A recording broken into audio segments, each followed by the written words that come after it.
السلام علیکم. میں ہوں فیصل محمد اور آپ دیکھ رہے ہیں ہمارا YouTube channel views of Faisal Mohammad. آج بھی پاکستان سمیت دنیا کی اہم خبروں پر اپنا غیر جانبدار تجزیہ لے کے حاضر خدمت ہوں. اگر آپ نے اب تک ہمارے چینل کو سبسکرائب نہیں کیا تو ضرور کر لیں تاکہ آپ کو غیر جانبدارانہ خبروں پر ایک غیر جانبدارانہ تجزیہ بھی آپ کو مل سکے. سب سے پہلے جو اہم ایشو ہے اس وقت دنیا کا وہ ہے روس اور یوکرائن کے درمیان جنگ،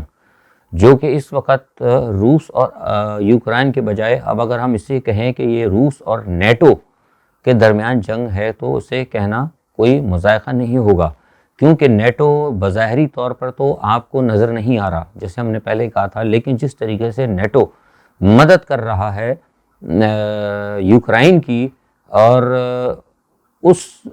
ایک ضد کی یا اس آڑ کی جو کہ آڑ زیلنسکی صاحب نے لی تھی نیٹو میں جانے کے لیے، جس کو کی مخالفت روس کر رہا ہے اور جس کو ہم سمجھتے ہیں کہ روس، ہم نے اپنے طور پر یہ کہا تھا کہ ہم حق بجانب ہیں کہ روس اس بات کو جو کچھ کر رہا ہے وہ صحیح ہے. ہم اس حوالے سے ہم سمجھتے ہیں کہ ہم بھی حق بجانب ہے، کیونکہ 2014 سے روس کہہ رہا ہے کہ آپ نیٹو کو ہماری سرحدوں پہ نہیں لاؤ، لیکن اس کے باوجود آج یہ صورتحال ہو چکی ہے کہ دنیا جو ہے نیوکلیئر جنگ کے دہانے پہ آ گئی. اب ہو کیا رہا ہے اس وقت یہ ہے کہ میں جب آپ سے بات کر رہا ہوں تو اس وقت یورپین یونین کا اجلاس اس وقت ہو رہا ہے اور وہاں پہ تقریر کر رہے ہیں زیلنسکی صاحب اور یورپین یونین کی ممبرشپ کے لیے. اور اس میں جس وقت وہ بات ابھی کر رہے ہیں تو میں نے دیکھا کہ بڑا زبردست ان کا استقبال ہوا ہے، اور جس طریقے سے ان کا استقبال ہوا ہے، جس طریقے سے ان کو ویلکم کیا گیا ہے، اس سے یہ بات سمجھنے میں کوئی ہمیں دقت نہیں ہوتی کہ یورپین یونین جو ہے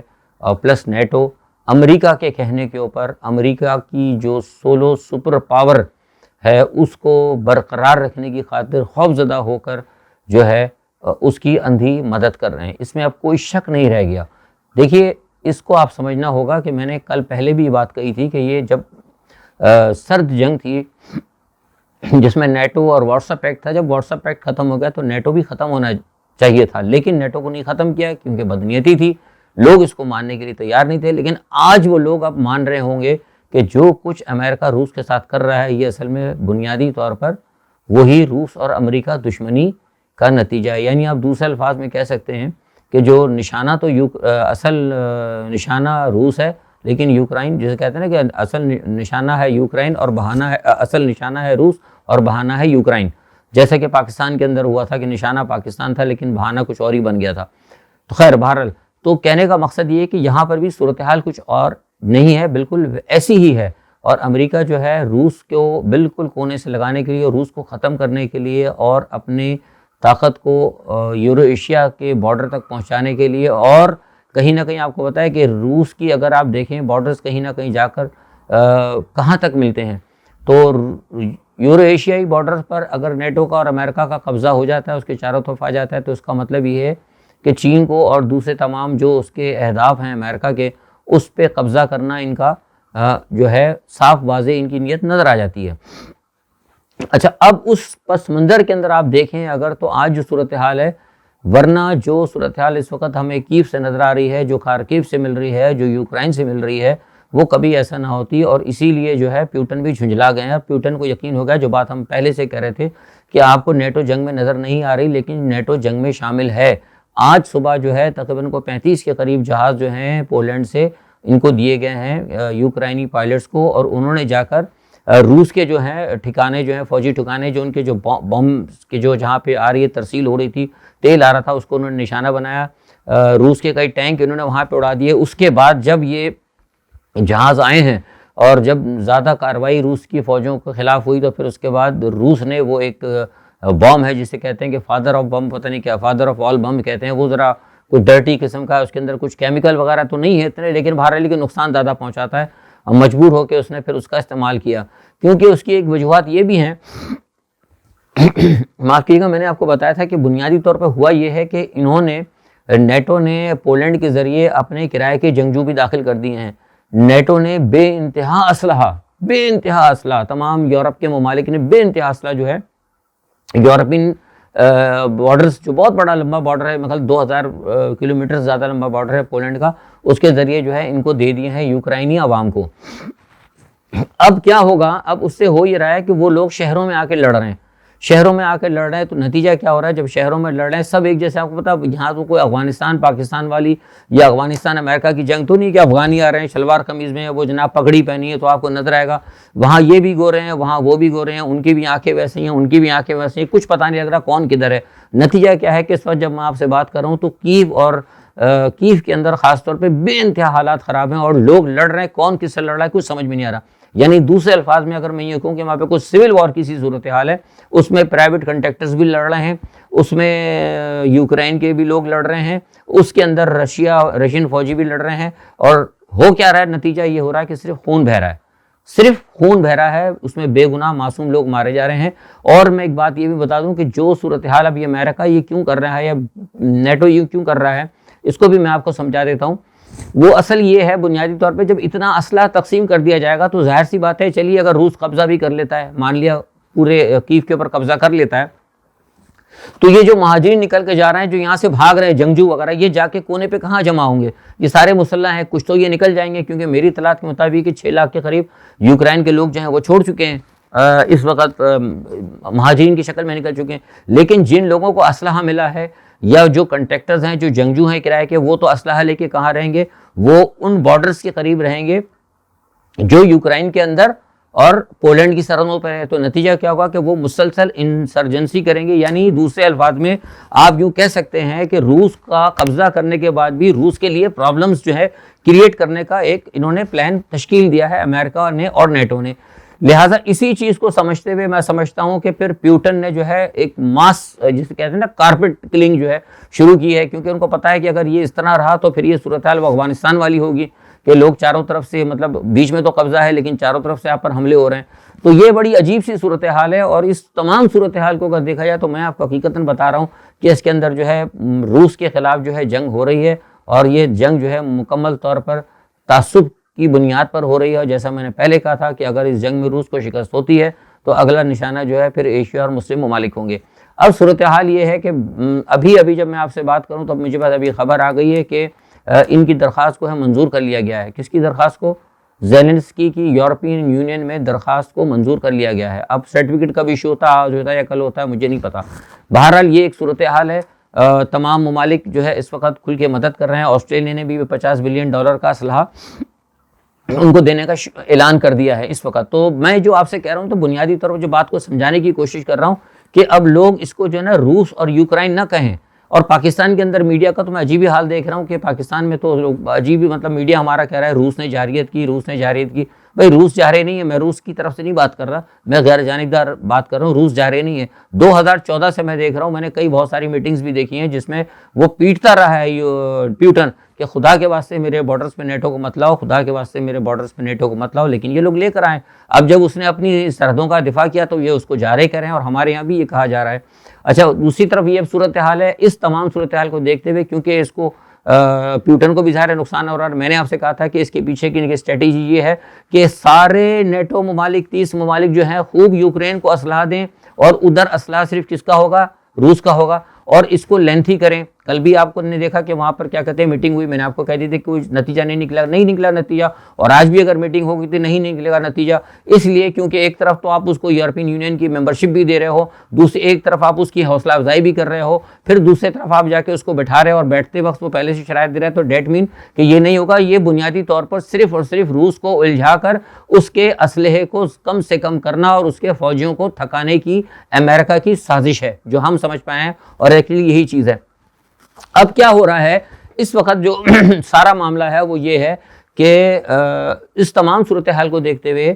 پیوٹن، ظاہر سی بات جب ہم دیکھ رہے ہیں تو پیوٹن بھی دیکھ رہا ہوگا، وہ ظاہر ہے کوئی اتنا کمزور ملک تو نہیں ہے، تو لہٰذا انہوں نے بھی، جیسے میں نے کہا تھا کہ انہوں نے کہا تھا اگر ایسی بات ہوئی تو ہم نیوکلیئر اسٹرائک کریں گے۔ نیوکلیئر اسٹرائک کے حوالے سے کل میں نے بتا دیا تھا کہ انہوں نے تیاری پوری کر رکھی ہے، ادھر کل بائیڈن نے بھی کہہ دیا ہے۔ تو اگر ایسا ہوتا ہے، اگر میں یہ آپ سے بتا رہا ہوں کہ اگر پیوٹن کو انہوں نے دیوار سے لگانے کی کوشش کی، تو یہ میں آپ کو بتا رہا ہوں کہ واقعی حقیقت کی بات ہے کہ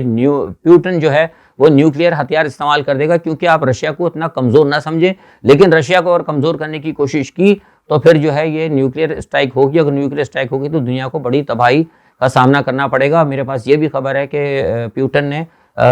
جو نیوکلیئر سب میرین ہے اس کو بھی اسٹینڈ بائی کر دیا. اگر نیوکلیئر سب میرین اگر اسٹینڈ بائی ہو جاتی ہے تو یہ میں بتا رہا ہوں کہ پھر معاملہ بہت دور تک جائے گا. اور جو میرے پاس اطلاعات ہیں، میں نے پہلے بھی کہا تھا کہ اگر یہ نیوکلیئر جنگ ہو گئی تو پھر امریکہ براہ راست نشانے پر ہوگا. امریکہ تو سمجھ تو یہ رہا ہے نا کہ ہم اپنی سرحدوں سے دور لڑ رہے ہیں. امریکہ نے ڈرا دیا ہے یورپ کو. بنیادی طور پر اگر آپ مجھ سے کہیں تو میں یہ کہوں گا کہ آج پوری یورپین یونین جو ہے بنیادی طور پر وہ ظاہر کر رہی ہے کہ وہ امریکہ کی کالونی ہے. جس طرح ہمارے برٹش کی کالونی ہوا کرتی تھی نا پاکستان بر صغیر، ایگزیکٹلی یہ شو رہا ہے کہ یہ اس کی کالونی ہے، کیونکہ امریکہ سے زیادہ بڑھ بڑھ کے بیان جو ہے نا نیٹو کے سیکرٹری جنرل اور یورپین یونین والے دے رہے ہیں. اب اس کا ایک میں بتاؤں کہ کچھ لوگوں نے پوچھا ہے پاکستان، دیکھیے پاکستان پہ اس کا بہت اثر آئے گا. میں نے کل بھی آپ کو بتا دیا تھا کہ پس پردہ لوگوں کو نہیں پتا، پس پردہ بہت سارے معاملات ہیں. پاکستان کی جو طاقتور حلقے ہیں اور پاکستان کی جو حکومت ہے ان کے اوپر دباؤ آ رہا ہے، اور یہ دباؤ کھل کر آئے گا. جیسے آپ کو یاد ہے کہ پہلے ایک دفعہ ہوا تھا کہ پرویز مشرف کے دور میں، تو میں نے کل کہا تھا کہ مشرف نے صحیح فیصلہ کیا تھا کہ پاکستان کے پاس تو کچھ حالات بھی کچھ نہیں تھے، ہمارے ساتھ تو کھڑا بھی کوئی نہیں تھا. آج تو چلو الحمدللہ کہیں آپ کو چین نظر بھی آتا ہے، اللہ کی مدد ہے، کچھ روس بھی آپ کے ساتھ کھڑا ہے، ایک دو شاید ملک شمالی کوریا وغیرہ بھی کھڑا ہوگا. ہماری پتہ نہیں پاکستان کی اس وقت کیا بہرحال سفارتی کوشش کیا ہے اس حوالے سے، لیکن کہیں نہ کہیں الحمدللہ آپ ایگزسٹ کر رہے ہیں اس وقت. لیکن جس وقت مشرف صاحب سے کہا گیا تھا اس وقت تو آپ کے ساتھ کوئی نہیں تھا، ساری دنیا امریکہ کے ساتھ کھڑی تھی. تو اس وقت بھی آپ سے میں بتا رہا ہوں، میرے پاس اطلاعات ہیں کہ یورپین یونین بڑے زور و شور سے پس پردہ جو ہے پاکستان پہ دباؤ ڈال رہی ہے، اور وہ کہہ رہی ہے کہ پاکستان ایک اسٹینڈ لے. کس کے خلاف؟ روس کے خلاف، اور باقاعدہ بیان دے پاکستان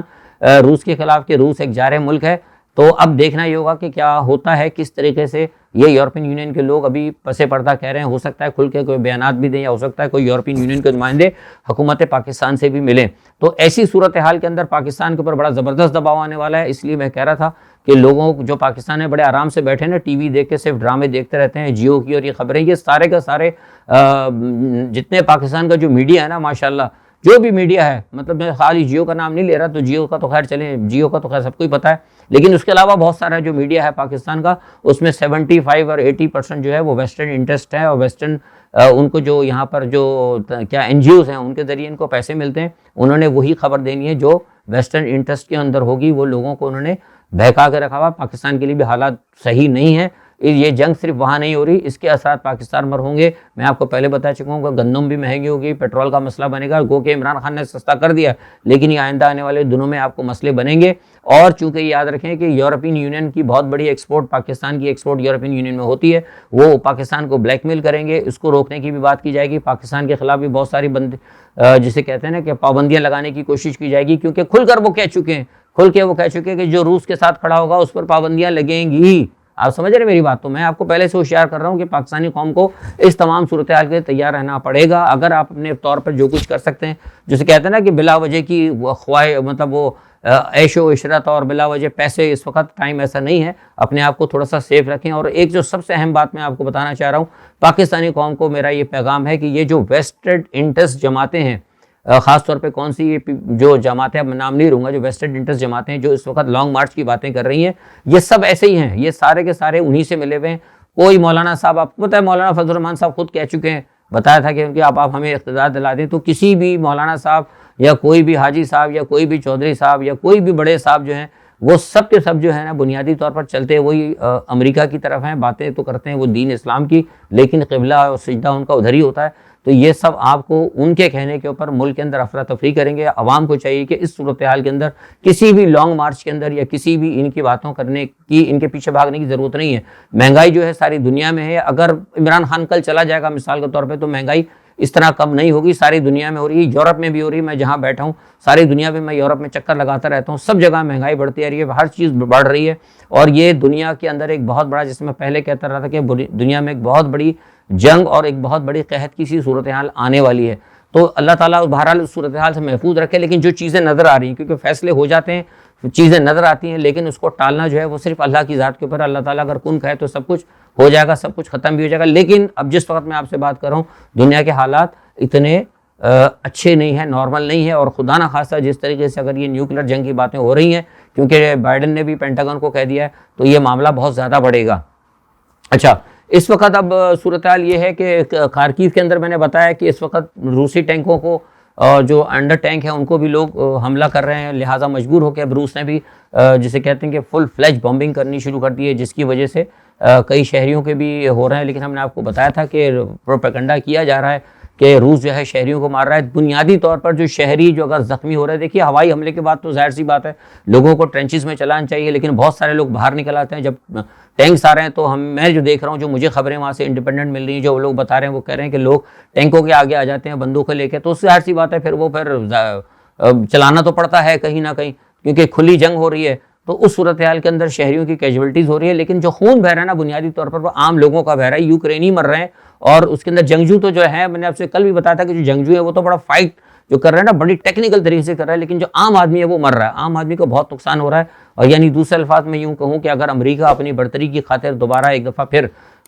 جنگ لڑ رہا ہے، اور مزے کی بات یہ ہے کہ یونائٹڈ نیشن کی جنرل اسمبلی کا اجلاس ہوا ہے اور اس کے اندر بھی روس کی مذمت کی جا رہی ہے۔ میں نے کل آپ کو بتایا تھا کہ 35 سال بعد یہ اجلاس ہوا ہے، میری سمجھ میں نہیں آتا کہ 35 سال بعد یا 40 سال بعد ان کو آج خیال آیا ہے کہ یہ انسانی جانوں کا نقصان ہو رہا ہے۔ کتنا یعنی جانبدارانہ اور متعصبانہ فیصلہ ہے کہ جب عراق کے اوپر حملہ ہوا، جب لیبیا تباہ ہوا، جب شام تباہ ہوا، جب افغانستان تباہ ہوا، تو یہ یونائٹڈ نیشن کدھر تھی؟ یہ یونائٹڈ نیشن کی جنرل اسمبلی کدھر تھی؟ یہ جو یونائٹڈ نیشن کے سیکرٹری جنرل وہ کہاں تھے؟ جب میں نے 2-3 جگہ اخبارات میں اور انٹرنیشنل میڈیا میں بات کی تو مجھ پہ بھی بڑے الزامات آ رہے ہیں، کچھ کہہ رہے ہیں کہ آپ ان کو سپورٹ، میں کسی کو سپورٹ نہیں کر رہا بنیادی طور پر، لیکن کہنے کا مقصد ہے ہم بہت سارے، میری طرح اور بھی میرے بہت سارے یورپین ہیں جو انڈیپینڈنٹ ہیں، میں خود یورپین نیشنل ہوں، لیکن یورپین نیشنل کا مقصد یہ نہیں ہے کہ میں یورپ کو تباہ ہوتے دیکھوں، میں نہیں چاہتا کہ یورپ تباہ ہو، مجھے اس بات پہ سخت غصہ ہے، میں نے اعتراض کیا ہے اور میں نے بڑا ہارڈ سٹینڈ لیا ہوا ہے اپنے یورپین دوستوں کے سامنے کہ آپ غلط کر رہے ہیں، اور بلکہ لوگوں نے برا منایا، لوگوں نے کہا کہ آپ ہمیں کیوں کہہ رہے ہیں، میں نے کہا کہ آپ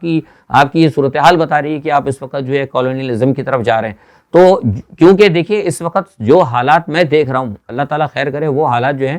ٹھیک نہیں ہے ساری دنیا کے لیے۔ اب تھوڑا سا جلدی سے پاکستان کو ٹچ کر لیتے ہیں۔ پاکستان میں آپ کو پتہ ہے، کل میں نے بتا دیا تھا کہ یہ سارا جو کچھ بھی معاملہ ہو رہا ہے، یہ بھی جو ہو رہی ہے عدم اعتماد کی معاملات، اور یہ سارا یہ سب پس پردہ جو ہے، میں آپ سے پہلے کہتا رہا ہوں، اس کا لب لباب یہ ہے کہ پاکستان میں جو کچھ ہونا ہے وہ بین الاقوامی صورتحال کے پس منظر میں ہونا ہے۔ نواز شریف صاحب کی کوشش صرف فوری طور پر یہ ہے کہ جیسے ہی اگر اسمبلیاں ٹوٹتی ہیں یا مطلب عدم اعتماد کی تحریک اگر آتی ہے تو فوری طور پر جو ہے نا چند دنوں کے اندر 1-2 قوانین بنا کر، یعنی قوانین کیا ہوں گے، جو کہ یو ٹرن لیا جا رہا ہے، عمران خان کی طرف سے یو ٹرن لیا گیا ہے، اور یہ جو معاملات اس وقت تیزی سے تبدیل ہوئے ہیں، پاکستان کی خارجہ پالیسی اس کو تبدیل کرنے کی کوشش کی جائے اور چند ایسے قوانین بنا دیے جائیں جس سے کہ ان کے لیے آسانی ہو جائے اور اسمبلیاں توڑ دی جائیں۔ ان کا کہنے کا مقصد ہے،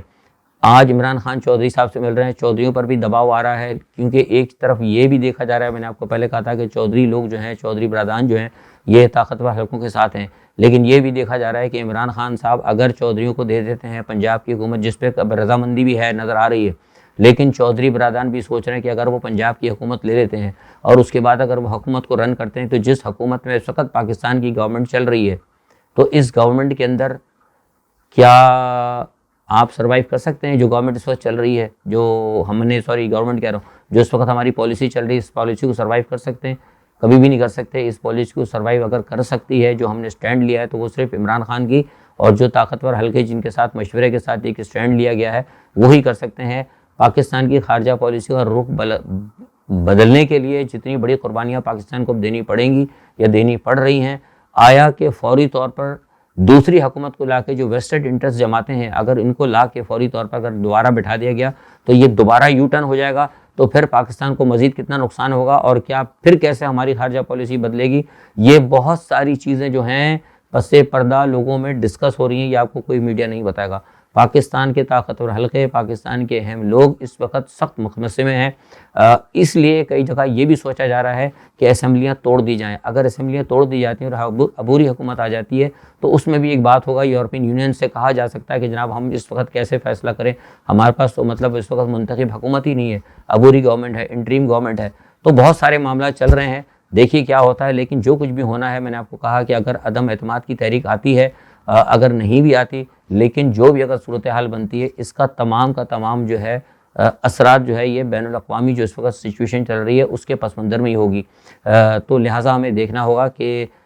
کیا معاملہ چلتا ہے، اور جہانگیر ترین صاحب سے انہوں نے عمران خان نے بات کر لی ہے. خیر جہانگیر ترین تو بیچارے وہاں جا کر بیٹھ گئے ہیں, انہوں نے تو اپنے چند لوگوں کو کہہ دیا تھا کہ آپ فیصلہ کریں. لیکن مجھے بھی لگتا ہے کہ جہانگیر ترین صاحب بھی اس وقت اس صورتحال کے اندر شاید جس طرح تو بیمار بھی ہیں, وہ اس وقت کوئی بڑا وہ نہ کریں, کوئی بڑا قدم نہ اٹھائیں. ظاہر ہے ایک آدمی بیمار ہوتا ہے تو وہ کیا کرے گا. لیکن بہرحال یہ ہے کہ صورتحال اس وقت انتہائی گمبھیر ہے. اگلے آئندہ آنے والے 24 گھنٹے میں روس اور یوکرین کے حوالے سے بڑی اہم ڈیولپمنٹ ہو سکتی ہے, اور مجھے لگتا ہے کہ شاید یہ جنگ اگر اگلے 48 گھنٹوں میں اگر روس فتح نہ کر سکا تو پھر مجھے لگتا ہے کہ یہ جنگ جو ہے نا خطرناک ہتھیاروں کی طرف چلی جائے گی.